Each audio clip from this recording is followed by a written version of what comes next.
السلام علیکم۔ گفتگو کا آغاز اللہ کے نام سے اور اس کے حبیب پر درود سے، اللہم صلی علی محمد و آل محمد۔ آج ہمارے سامنے پروفیسر ڈاکٹر احمد علی بروہی کی ایک بہت دلچسپ اور فکر انگیز تحقیق ہے، اور اس کا سوال بظاہر بڑا سیدھا سا ہے، لیکن اس کی جڑیں بہت گہری ہیں۔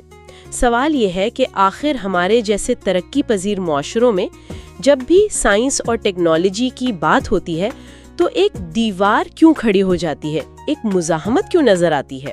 جی، اور یہاں ہمارا مقصد کسی پر تنقید کرنا یا کسی کو غلط ثابت کرنا بالکل نہیں ہے، بلکہ اس تحقیق کی روشنی میں یہ سمجھنا ہے کہ اس مزاحمت کے پیچھے سماجی اور نفسیاتی وجوہات کیا ہیں۔ یہ جاننا اس لیے ضروری ہے تاکہ ہم آگے بڑھنے کا کوئی راستہ تلاش کر سکیں۔ اور جیسا کہ تحقیق بتاتی ہے، یہ مزاحمت صرف روایتی مذہبی حلقوں سے نہیں آ رہی۔ اچھا؟ جی، بلکہ اس میں اب کچھ نئے اور غیر متوقع چہرے بھی شامل ہو گئے ہیں۔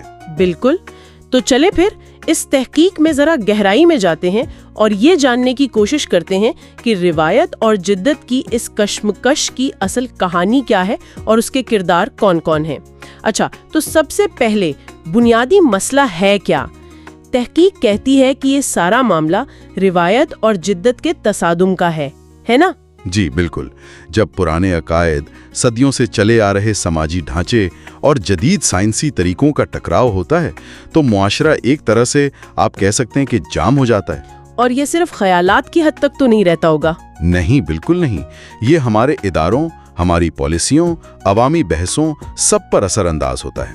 لیکن یہاں ایک بہت دلچسپ نقطہ ہے جس کا آپ نے شروع میں ذکر کیا، جی، کہ اب مزاحمت کرنے والے صرف وہ نہیں جنہیں ہم روایتی طور پر سمجھتے ہیں۔ تحقیق کے مطابق اب اس میں نئے کردار بھی شامل ہیں، جیسے ادیب، تبصرہ نگار اور دانشور۔ ایک منٹ، یہ بات تھوڑی حیران کن ہے۔ ادیب اور دانشور، یہ تو وہ طبقہ ہے جسے توقع کی جاتی ہے کہ وہ نئے خیالات کو خوش آمدید کہے گا، وہ کیوں مزاحمت کریں گے؟ لیکن تحقیق اس کی وجہ بتاتی ہے، جسے وہ تشریحی اجارہ داری کا خاتمہ کہتی ہے۔ تشریحی اجارہ داری، یہ تو بڑا بھاری بھرکم لفظ ہے۔ آسان الفاظ میں اس کا کیا مطلب ہوا؟ اس کو یوں سمجھیں کہ پہلے کسی بھی معاملے کی تشریح کا حق، مطلب یہ بتانے کا اختیار کہ کیا صحیح ہے اور کیا غلط، معاشرے کی اقدار کیا ہونی چاہیے، یہ سب کچھ ادیبوں، شاعروں اور دانشوروں کے پاس تھا۔ اچھا، وہ معاشرے کی کہانی بیان کرتے تھے نا۔ اب جب ڈیٹا سائنس آ رہی ہے، مصنوعی ذہانت آ رہی ہے، شواہد پر مبنی تجزیے سامنے آ رہے ہیں، تو یہ ٹیکنالوجی ان کی اس اجارہ داری کو چیلنج کر رہی ہے۔ یعنی جیسے پہلے گاؤں کا کوئی بڑا یا عالم ہی فیصلہ سناتا تھا کہ کیا صحیح ہے اور کیا غلط، بالکل، اور اب کوئی ڈیٹا سائنٹسٹ آ کر بتاتا ہے کہ بھئی اعداد و شمار کے مطابق تو فصل اس وقت کاشت کرنی چاہیے، تو پرانے چودھری صاحب کی تو اہمیت ہی ختم ہو گئی۔ بالکل یہی مثال ہے۔ انہیں یہ خوف ہے کہ ان کا جو ثقافتی وزن ہے، ان کا اثر و رسوخ ہے، وہ کم ہو جائے گا۔ صحیح۔ اور اس خوف کے اظہار کا ایک طریقہ یہ ہے کہ جدیدیت کو اخلاقی اور ثقافتی زوال کے طور پر پیش کیا جائے۔ یہ بیانیہ بہت طاقتور ہوتا ہے۔ اور ظاہر ہے جب معاشرے میں سائنسی خواندگی یعنی سائنٹیفک لٹریسی پہلے ہی کم ہو تو لوگ ایسی باتوں پر جلدی یقین کر لیتے ہیں۔ یقیناً، پھر تو افواہوں اور غلط معلومات کا ایک سیلاب آ جاتا ہے۔ جب عام شہری دعووں کی جانچ پڑتال نہیں کر سکتا تو اس خلا کو خوف اور سنسنی خیز کہانیاں پر کرتی ہیں۔ اور اس کا نتیجہ پھر قومی سطح پر نظر آتا ہوگا؟ بالکل، اہم فیصلے چاہے وہ صحت کے ہوں، معیشت کے یا تعلیم کے، وہ شواہد کی بنیاد پر نہیں ہوتے بلکہ خوف اور مقبول بیانیوں کی بنیاد پر ہونے لگتے ہیں، اور آخر میں ملک ترقی کی دوڑ میں پیچھے رہ جاتا ہے۔ تو یہ تو ہوا مسئلے کا خاکہ، لیکن سوال یہ ہے کہ یہ مزاحمت نفسیاتی طور پر اتنی مضبوط کیوں ہوتی ہے؟ لوگ نئے خیالات کو اتنی شدت سے رد کیوں کرتے ہیں؟ دیکھیں، اس کی ایک بہت بنیادی انسانی وجہ ہے۔ ہم سب ان کہانیوں، ان روایتوں اور عقائد کے ساتھ بڑے ہوئے ہیں جو ہماری پہچان کا حصہ ہیں۔ جی، معلومات نہیں ہوتی، وہ ہماری دنیا کو دیکھنے کے انداز کو، ہماری پہچان کو چیلنج کرتی ہے۔ اچھا۔ اور انسان کا پہلا رد عمل ہمیشہ اپنی پہچان کا دفاع کرنا ہوتا ہے، چاہے وہ دفاع غیر منطقی ہی کیوں نہ ہو۔ یعنی یہ ایک طرح کا خودکار دفاعی نظام ہے کہ کچھ بھی نیا آیا تو پہلے اسے خطرہ سمجھ کر رد کر دو، بعد میں دیکھا جائے گا۔ بالکل، اور اس کی ایک اور گہری سماجی وجہ بھی ہے۔ سائنس اور ٹیکنالوجی معاشرے میں اختیار یعنی اتھارٹی کی تقسیم کو بدل دیتی ہے۔ وہ کیسے؟ پہلے جہاں اختیار چند روایتی رہنماؤں کے ہاتھ میں تھا، چاہے وہ مذہبی ہوں یا قبائلی، اب وہ تقسیم ہو رہا ہے۔ اب ایک ماہر ماحولیات، ایک ڈاکٹر، ایک انجینئر کی بات میں بھی وزن آ گیا ہے۔ تو جن لوگوں کا روایتی اختیار اس سے کم ہوتا ہے، وہ اپنی حیثیت بچانے کے لیے مزاحمت کی پوری مہم چلاتے ہیں۔ اور یہاں وہی غیر اہم ہو جانے کا خوف پھر سامنے آ جاتا ہے، جس کی ہم نے دانشوروں کے حوالے سے بات کی تھی کہ اگر فیصلے ڈیٹا اور ثبوت کی بنیاد پر ہونے لگے تو ہماری دانشوری کی کیا وقت رہ جائے گی؟ جی، یہ ایک وجودی خوف ہے، اور میڈیا اکثر اس آگ پر تیل کا کام کرتا ہے۔ سنسنی خیز سرخیاں، خوف پر مبنی کہانیاں زیادہ توجہ حاصل کرتی ہیں۔ بالکل، ویکسین کے فائدے سے زیادہ ویکسین سے پراسرار موت والی خبر زیادہ بکے گی۔ یہی بات ہے۔ اس کے ساتھ ساتھ ہمارا تعلیمی نظام جو تنقیدی سوچ کے بجائے رٹنے پر زور دیتا ہے، وہ بھی ایک ایسی نسل تیار کرتا ہے جو معلومات کو پرکھنے کے بجائے منوعن قبول کر لیتی ہے۔ اچھا، اب تحقیق کے اس حصے پر آتے ہیں جو مجھے سب سے زیادہ دلچسپ لگا، یعنی یہ ادیب اور دانشور مزاحمت پیدا کرنے کے لیے کیا طریقے استعمال کرتے ہیں۔ ہاں، یہ ان کا سب سے مؤثر ہتھیار ہے۔ وہ اپنی بات کو ایسے دلچسپ اور جذباتی انداز میں پیش کرتے ہیں کہ وہ وزنی لگنے لگتی ہے، جبکہ اس کے پیچھے کوئی ٹھوس ثبوت یا منطق نہیں ہوتی۔ یعنی یہ خوبصورت الفاظ کا سہارا لیتے۔ بالکل، وہ سخت علمی بحث سے بچنے کے لیے الفاظ کے جال بناتے۔ اور دوسرا طریقہ یہ ہے کہ جدت کو اخلاقیات کے لیے خطرہ بنا کر پیش کیا جائے۔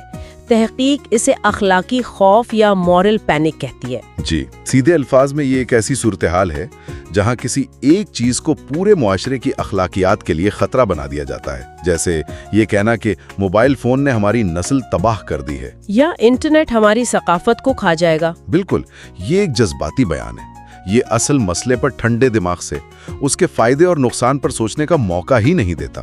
جب آپ کسی چیز کو اخلاقی طور پر برا قرار دے دیتے ہیں تو عقلی بحث کی گنجائش ہی ختم ہو جاتی ہے۔ اور تیسرا طریقہ جو ہمارے ہاں بہت عام ہے، وہ ہے ماضی کو بہت رومانوی انداز میں پیش کرنا۔ ایک سنہری مثالی ماضی کی تصویر کشی کی جاتی ہے۔ جی، کہ ہمارے بزرگ کتنے سادہ اور خوش تھے، اور اس کے مقابلے میں حال کو برا اور مستقبل کو خطرناک دکھایا جاتا ہے۔ یہ ماضی پرستی تبدیلی کے سامنے ایک بہت بڑی دیوار بن جاتی ہے۔ اور ان سب کے پیچھے اب ایک نئی اور گہری وجہ بھی ہے جسے تحقیق نئی مزاحمت کہتی ہے۔ نئی مزاحمت؟ جی، کئی دہائیوں تک ادیبوں اور شاعروں کو سائنس سے براہ راست کوئی خطرہ محسوس نہیں ہوتا تھا۔ سائنسدان اپنی لیب میں کام کرتے تھے اور ادیب کہانی، جمالیات اور تشریح کے میدان کے بادشاہ تھے۔ ٹھیک ہے، لیکن اب مصنوعی ذہانت AI مواد تخلیق کر رہی ہے، ڈیٹا سائنس انسانی رویوں کا تجزیہ کر رہی ہے۔ اب سائنس ان کے اپنے میدان میں داخل ہو گئی ہے۔ تو کیا ان کے یہ سارے اخلاقی اعتراضات دراصل اپنے اثر و رسوخ کو کھونے کی پریشانی سے پیدا ہوتے ہیں کہ کل کو کوئی AI ہم سے بہتر شاعری نہ کرنے لگے؟ تحقیق کا جھکاؤ اسی طرف ہے۔ یہ ایک دفاعی رد عمل ہے جو ان جدید ٹولز کو ایک وجودی خطرہ بنا کر پیش کرتا ہے، جبکہ حقیقت یہ ہے کہ یہ ٹولز انسانی صلاحیت کو کم نہیں کر رہے بلکہ بڑھا رہے ہیں۔ یہ تو بہت گہری بات ہے۔ تو پھر ایک عام انسان جو ان بحثوں کو سنتا ہے، وہ کیسے فرق کرے کہ کون سی تنقید جائز ہے اور کون سی صرف خوف پر مبنی پروپیگنڈا؟ جی، تحقیق اس حوالے سے کچھ عملی طریقے بتاتی ہے۔ کچھ بہت سادہ سوالات ہیں۔ پہلا، کیا دعوے کے ساتھ کوئی ثبوت پیش کیا جا رہا ہے؟ کوئی ڈیٹا، کوئی تحقیق، یا صرف جذباتی باتیں ہیں؟ صحیح۔ اور دوسرا یہ کہ کیا بات کرنے والا اس شعبے کا ماہر ہے؟ ادب میں مہارت رکھنے والا ضروری نہیں کہ بائیو ٹیکنالوجی کا بھی ماہر ہو۔ اور تیسرا نقطہ زبان کا ہے۔ کیا زبان خوف پیدا کرنے والی ہے؟ کیا تباہی، بربادی، سازش جیسے الفاظ استعمال ہو رہے ہیں؟ بالکل۔ اگر ایسا ہے تو یہ منطقی تنقید نہیں بلکہ قائل کرنے کی جذباتی کوشش ہے۔ اور ایک آخری نشانی، کیا وہی پرانی دلیلیں بار بار دہرائی جا رہی ہیں؟ اگر دلائل نئے چیلنجز کے ساتھ نہیں بدل رہے تو یہ علم نہیں بلکہ جمود کی علامت ہے۔ اچھا، تو ہم نے مسئلے کی جڑیں سمجھ لیں، نفسیاتی وجوہات بھی دیکھ لیں، اور یہ بھی کہ دانشور طبقہ اس آگ کو کیسے ہوا دیتا ہے۔ یہ سب سن کر تو کافی مایوسی ہوتی ہے۔ کیا تحقیق صرف مسئلے کی تشخیص کر کے چھوڑ دیتی ہے یا اس دلدل سے نکلنے کا کوئی نقشہ بھی فراہم کرتی ہے؟ نہیں، بالکل نہیں۔ تحقیق حل کی طرف بھی آتی ہے اور اس کا پہلا قدم ہے تصادم سے گریز۔ حکمت عملی کا نام ہے تدریجی شمولیت، یعنی گریجول انٹیگریشن۔ اچھا، اس کا کیا مطلب ہے؟ اس کا مطلب ہے کہ نئی چیزوں کو ایک دم پورے معاشرے پر مسلط نہ کیا جائے، بلکہ انہیں آہستہ آہستہ اور چھوٹے پیمانے پر متعارف کروایا جائے تاکہ لوگ خود ان کے فوائد دیکھ سکیں اور ان کا خوف کم ہو۔ یعنی دھماکے کے بجائے آہستہ آہستہ پانی کو گرم ہونے دیا جائے۔ آپ کہہ سکتی ہیں۔ اس کے علاوہ لوگوں میں تجسس کو پروان چڑھانا، ہمارے تعلیمی نظام کو سوال پوچھنے اور کھوج لگانے کی حوصلہ افزائی کرنی چاہیے۔ اور مہارتیں سکھانا بھی تو ضروری ہے تاکہ لوگ ٹیکنالوجی کو خطرہ نہیں بلکہ موقع سمجھیں۔ بہت ضروری ہے۔ اور ایک نکتہ مجھے بہت اہم لگا، ایسے مثالی کرداروں کو سامنے لانا جو روایت اور جدیدیت کو ایک ساتھ لے کر چلتے ہیں۔ یہ اس جھوٹے تصور کو توڑنے میں مدد دیتا ہے کہ آپ یا تو روایتی ہو سکتے ہیں یا جدید۔ اور سب سے اہم، تصادم کے مقابلے مکالمے کو فروغ دینا، ڈائیلاگ اوور کانفرنٹیشن۔ ایسے پلیٹ فارمز بنانا جہاں ٹیکنالوجی کے ماہرین، ناقدین، سماجی رہنما اور عام لوگ بیٹھ کر احترام کے ساتھ بات کر سکیں۔ تو اس ساری گفتگو کا خلاصہ کیا نکلتا ہے؟ تحقیق کے مطابق کسی بھی قوم کی ترقی کا انحصار اپنانے یعنی اڈیپٹیشن کی صلاحیت پر ہے۔ جی، جو قوم نئے حقائق کے مطابق خود کو بدلتی ہے وہی آگے بڑھتی ہے۔ یہ آنکھیں بند کر کے ہر چیز قبول کرنا نہیں، بلکہ سوچ سمجھ کر خود کو بہتر بنانے کا عمل ہے۔ اور یہ کہ خوف قومی صلاحیت کو دیمک کی طرح کھا جاتا ہے۔ بالکل، یہ ہماری ترجیحات کو بگاڑ دیتا ہے، اہم منصوبوں میں تاخیر کا باعث بنتا ہے اور ہمیں ہمیشہ دوسروں کا محتاج رکھتا ہے۔ جدت اور نیا پن ہمیشہ بہادر اور تجسس رکھنے والوں کو انعام دیتے ہیں۔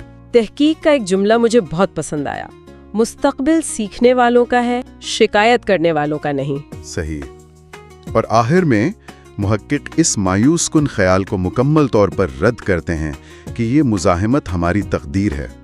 یہ ایک سماجی مسئلہ ہے جسے حل کیا جا سکتا ہے۔